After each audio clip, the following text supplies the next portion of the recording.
Deputy commissioner कसूर आसिया गुल की खुसूसी हदायत की रोशनी में असिस्टेंट कमिश्नर तहसील कोट राधा किशन कोरोना SOPs पर अमल दरामद करवाने के लिए मुतहरक।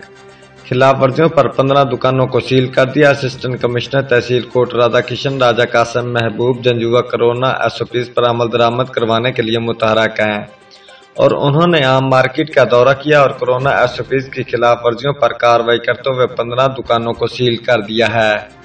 असिस्टेंट कमिश्नर का कहना था कि कोरोना की तीसरी लहर के पेश नज़र अवामुन्नास और ताजर जिले हुकूमत के साथ तावन करें और कोरोना SOPs पर अमल दरामद को यकीनी बनाएं।